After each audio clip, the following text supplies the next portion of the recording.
ಎಲ್ಲರಿಗೂ ನಮಸ್ಕಾರ. ಇಂದಿನ ಈ ವಿಶೇಷ ವಿಶ್ಲೇಷಣೆಗೆ ಸ್ವಾಗತ.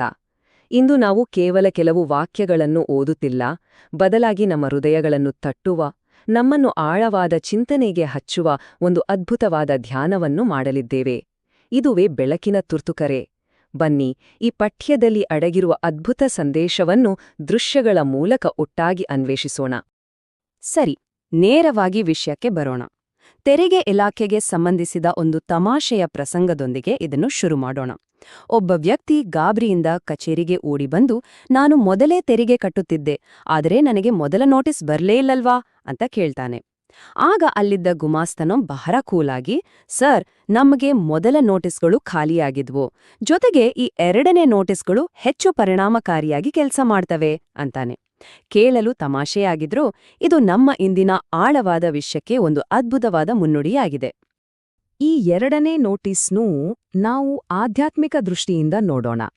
ಯೇಸು ಕ್ರಿಸ್ತನು ತನ್ನ ಅಂತಿಮ ಕಷ್ಟಗಳಿಗೂ, ಅಂದರೆ ತನ್ನ ಪಾಡುಗಳಿಗೂ ಮೊದಲು ತನ್ನ ಧ್ವನಿಯನ್ನು ಎತ್ತರಿಸಿ ಕೊನೆಯ ಬಾರಿಗೆ ಒಂದು ಕರೆಯನ್ನು ನೀಡುತ್ತಾನೆ. ಇದನ್ನೇ ನಾವು ಕರುಣಾಮಯಿ ಹಾಗೂ ತುರ್ತಾದ ಎರಡನೇ ನೋಟಿಸ್ ಅಂತ ಕರಿಬಹುದು. ಇಲ್ಲಿ ನಾವು ಗಮನಿಸಬೇಕಾದ ಅತಿ ಮುಖ್ಯವಾದ ಅಂಶವೆಂದರೆ, ಕ್ರಿಸ್ತನು ನಮ್ಮನ್ನು ಬೆದರಿಸಲು ಕೂಗುತ್ತಿಲ್ಲ. ಖಂಡಿತ ಇಲ್ಲ. ಬದಲಾಗಿ ಇದು ದೇವರ ಪ್ರೀತಿಯ ಕೊನೆಯ ಮತ್ತು ಅತ್ಯಂತ ಕರುಣಾಮಯಿ ಮನವಿಯಾಗಿದೆ. ಆತನು ಯಾಕೆ ಇಷ್ಟು ತುರ್ತಾಗಿ ಕರೆಯುತ್ತಿದ್ದಾನೆ ಗೊತ್ತಾ? ಏಕೆಂದರೆ ಇಲ್ಲಿ ಪಣಕ್ಕಿಟ್ಟಿರುವುದು ಅಥವಾ ಅಪಾಯದಲ್ಲಿರುವುದು ಬೇರೇನೂ ಅಲ್ಲ, ನಮ್ಮ ಶಾಶ್ವತ ಜೀವನ. ಇದು ನಮ್ಮ ಅಸ್ತಿತ್ವದ ಅಂತಿಮ ವಾಸ್ತವತೆಯಾಗಿದೆ. ಈಗ ಈ ಇಡೀ ವಿಶ್ಲೇಷಣೆಯಲ್ಲಿ ನಮಗೆ ಅತ್ಯಂತ ಕುತೂಹಲಕಾರಿಯಾದ ವಿಚಾರವೊಂದು ಎದುರಾಗ್ತದೆ. ಯೇಸು ತನ್ನ ಈ ತುರ್ತು ಕರೆಯಲ್ಲಿ ತನ್ನ ನಿಜವಾದ ಗುರುತಿನ ಬಗ್ಗೆ 3 ಪ್ರಮುಖ ಘೋಷಣೆಗಳನ್ನು ಮಾಡ್ತಾನೆ. ಆತನ ಮೊದಲ ಘೋಷಣೆ ಏನು ಅನ್ನೋದನ್ನ ಈಗ ನೋಡೋಣ. ನನ್ನನ್ನು ನಂಬುವನು ನನ್ನಲ್ಲಿ ಮಾತ್ರವಲ್ಲ, ನನ್ನನ್ನು ಕಳುಹಿಸಿದವನಲ್ಲಿಯೂ ನಂಬಿಕೆ ಇಡುತ್ತಾನೆ ಎಂದು ಯೇಸು ಹೇಳುತ್ತಾನೆ. ಅಂದರೆ ಆತನು ತನ್ನನ್ನು ಕೇವಲ ಒಬ್ಬ ಸಾಮಾನ್ಯ ಬೋಧಕನಂತೆ ಅಥವಾ ದಾರಿದೀಪದಂತೆ ಪರಿಚಯಿಸಿಕೊಳ್ಳುತ್ತಿಲ್ಲ. ಆತನೇ ಸ್ವತಃ ದೇವರಾಗಿದ್ದು ನಮ್ಮ ಮಾನವ ಇತಿಹಾಸದೊಳಗೆ ನೇರವಾಗಿ ಹೆಜ್ಜೆ ಹಾಕಿದ್ದಾನೆ ಎಂಬುದೇ ಈ ಮಾತಿನ ಹಿಂದಿರುವ ಆಳವಾದ ಅರ್ಥ. ನಮ್ಮ ಪಾಪದ ಗಾಯಗಳು ಎಷ್ಟೊಂದು ಆಳವಾಗಿವೆ ಎಂದರೆ ಯಾವುದೇ ಮನುಷ್ಯ ಅಥವಾ ವ್ಯವಸ್ಥೆ ಅದನ್ನು ಖಂಡಿತವಾಗಿಯೂ ಗುಣಪಡಿಸಲು ಸಾಧ್ಯವೇ ಇಲ್ಲ. ಈ ಪರಮಸತ್ಯವನ್ನು ಸಂತ್ ಅಥಾನಾಸಿಯಸ್ ಅವರು ಅತ್ಯಂತ ಸುಂದರವಾಗಿ ವಿವರಿಸಿದ್ದಾರೆ.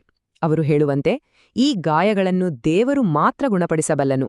ಅದಕ್ಕಾಗಿಯೇ ಕ್ರಿಸ್ತನಲ್ಲಿ ನಂಬಿಕೆ ಇಡುವುದೆಂದರೆ ನೇರವಾಗಿ ನಮ್ಮ ತಂದೆಯಾದ ದೇವರ ಆ ಗುಣಪಡಿಸುವ ಹೃದಯದಲ್ಲಿಯೇ ಸಂಪೂರ್ಣ ನಂಬಿಕೆ ಇಟ್ಟಂತೆ.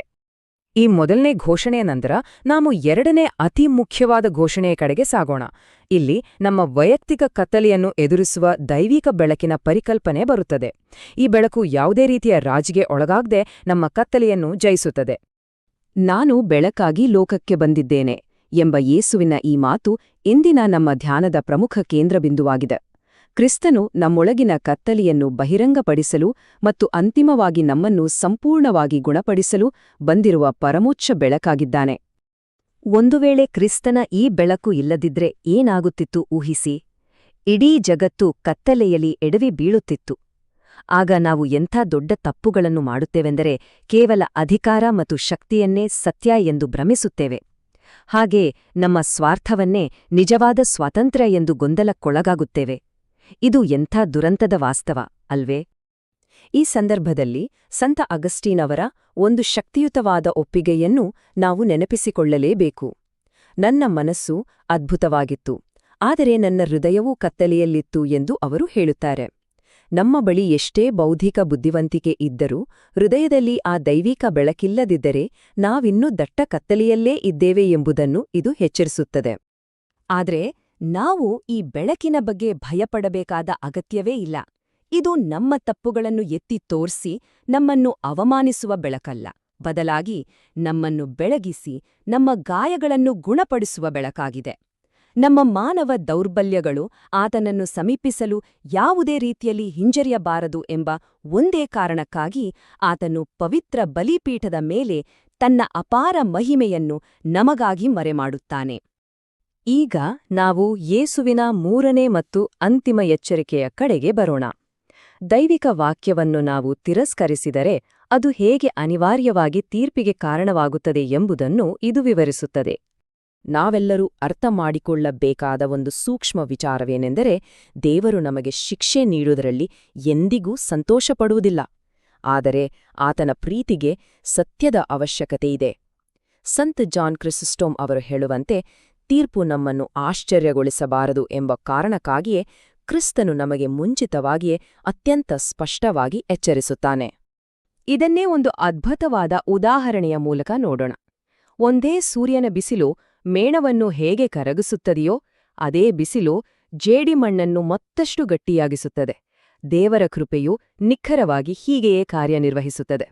ನಮ್ಮ ಹೃದಯವು ಕೃಪೆಗೆ ತೆರೆದುಕೊಂಡಿದ್ದರೆ ಅದು ಕರಗುತ್ತದೆ, ಆದರೆ ಹಠಮಾರಿಯಾಗಿದ್ದರೆ ಅದು ಮತ್ತಷ್ಟು ಕಠಿಣವಾಗುತ್ತದೆ. ಅಂದರೆ ಕೃಪೆಗೆ ನಮ್ಮ ಕಡೆಯಿಂದ ಒಂದು ಸ್ಪಷ್ಟವಾದ ಪ್ರತಿಕ್ರಿಯೆ ಬೇಕೇ ಬೇಕು. ಹಾಗಾದ್ರೆ ಇಲ್ಲಿಯವರೆಗೆ ನಾವು ನೋಡಿದ ಸಂಪೂರ್ಣ ಚಿತ್ರಣವನ್ನು ಒಮ್ಮೆ ಸಂಕ್ಷಿಪ್ತವಾಗಿ ನೋಡೋಣ. ಮೊದಲನೆಯದಾಗಿ ದೈವಿಕ ಗುರುತು, ಅಂದ್ರೆ ದೇವರು ನಮ್ಮ ಇತಿಹಾಸದೊಳಗೆ ಕಾಲಿಟ್ಟಿದ್ದಾನೆ. ಎರಡನೆಯದಾಗಿ ಬೆಳಕು, ಆತನ ಬೆಳಕು ನಮ್ಮ ಕತ್ತಲೆಯನ್ನು ಜಯಿಸುತ್ತದೆ. ಮತ್ತು ಮೂರನೆಯದಾಗಿ ತೀರ್ಪು, ಆತನ ಪ್ರೀತಿಗೆ ನಮ್ಮಿಂದ ಒಂದು ಪ್ರಾಮಾಣಿಕ ಪ್ರತಿಕ್ರಿಯೆಯ ನಿರೀಕ್ಷೆಯಿದೆ. ಇವೆಲ್ಲವೂ ತಾರ್ಕಿಕವಾಗಿ ಸೇರಿ ನಮ್ಮನ್ನು ಒಂದು ತುರ್ತು ಆಹ್ವಾನದ ಕಡೆಗೆ ಕೊಂಡೊಯ್ಯುತ್ತವೆ. ಈ ಎಲ್ಲಾ ವಿಚಾರಗಳು ನಮ್ಮನ್ನು ಪ್ರಸ್ತುತ ಕ್ಷಣಕ್ಕೆ ತಂದು ನಿಲ್ಲಿಸುತ್ತವೆ. ಹಾಗಾದ್ರೆ ಈ ನಿಖರವಾದ ಕ್ಷಣದಲ್ಲಿ ದೇವರು ನಮ್ಮೆಲ್ಲರಿಂದ ಏನನ್ನು ನಿರೀಕ್ಷಿಸುತ್ತಿದ್ದಾನೆ, ನಾವು ಏನ್ ಮಾಡಬೇಕೆಂದು ಆಜ್ಞಾಪಿಸುತ್ತಿದ್ದಾನೆ? ಶಾಶ್ವತ ಜೀವನ ಎಂದರೆ ನಾವು ಸತ್ತ ನಂತರ ಸಿಗುವ ಯಾವುದೋ ಒಂದು ಜೀವನ ಅಂತ ನಾವು ಅಂದುಕೊಂಡಿದ್ದರೆ ಅದು ಖಂಡಿತ ತಪ್ಪು. ವಾಸ್ತವದಲ್ಲಿ ಶಾಶ್ವತ ಜೀವನವು ಈಗ ಇದೇ ಕ್ಷಣದಿಂದಲೇ ದೇವರೊಂದಿಗೆ ಪ್ರಾರಂಭವಾಗುವ ಒಂದು ತುರ್ತು ವಾಸ್ತವವಾಗಿದೆ. ಯೇಸು ನಾವು ಇಂದು ಈಗಲೇ ಈ ಸತ್ಯವನ್ನು ಅಪ್ಪಿಕೊಳ್ಳಬೇಕೆಂದು ಬಲವಾಗಿ ಆಜ್ಞಾಪಿಸುತ್ತಿದ್ದಾನೆ. ಯೇಸು ಅಂದು ನೀಡಿದ ಆ ತುರ್ತು ಕರೆ ಇಂದಿಗೂ ನಮ್ಮೆಲ್ಲರ ಕಿವಿಯಲ್ಲಿ ಮಾರ್ದನಿಸುತ್ತಿದೆ. ನಾವು ಸ್ವೀಕರಿಸಲಿರುವ ಪವಿತ್ರ ಬಲಿಪೀಠದ ಪ್ರಸಾದದಲ್ಲಿ ಆತನ ವಾಕ್ಯವು ನಮ್ಮ ಕೈಯಲ್ಲಿಯೇ ಜೀವಂತವಾಗಿ ಭೌತಿಕವಾಗಿ ನಮಗೆ ನೀಡಲ್ಪಡುತ್ತಿದೆ. ಇದು ನಮಗೆ ಅತ್ಯಂತ ಸಮೀಪದಲ್ಲಿ ಸಿಗುತ್ತಿರುವ ಅದೇ ದೈವಿಕ ಬೆಳಕು ಮತ್ತು ಕೃಪೆಯಾಗಿದೆ. ಹಾಗಾದ್ರೆ ನಮ್ಮೆಲ್ಲರ ಮುಂದಿರುವ ಅಂತಿಮ ಹಾಗೂ ಅತ್ಯಂತ ಪ್ರಮುಖ ಪ್ರಶ್ನೆ ಇದು: ನಾವು ಇನ್ನೂ ಯಾವುದೇ ವಿಳಂಬ ಮಾಡದೆ ಆ ಬೆಳಕಿನೆಡೆಗೆ ಹೆಜ್ಜೆ ಹಾಕುತ್ತೇವೆಯೇ? ನಮ್ಮ ವೈಯಕ್ತಿಕ ಕತ್ತಲೆಯನ್ನು ದೂರ ಮಾಡಲು ಕಾಯುತ್ತಿರುವ ಆ ಬೆಳಕನ್ನು ಈಗಲೇ ಸ್ವೀಕರಿಸುತ್ತೇವೆಯೇ? ಈ ಧ್ಯಾನವು ನಮ್ಮನ್ನು ಕೇವಲ ಯೋಚಿಸುವಂತೆ ಮಾಡುವುದಲ್ಲದೆ ತಕ್ಷಣವೇ ದೇವರ ಪ್ರೀತಿಗೆ ಪ್ರತಿಕ್ರಿಯಿಸುವಂತೆ ಮಾಡಲಿ. ಆ ಅದ್ಭುತ ದೈವಿಕ ಬೆಳಕು ನಮ್ಮ ಮುಂದಿನ ಪ್ರತಿಯೊಂದು ಹೆಜ್ಜೆಯನ್ನು ಬೆಳಗಲಿ.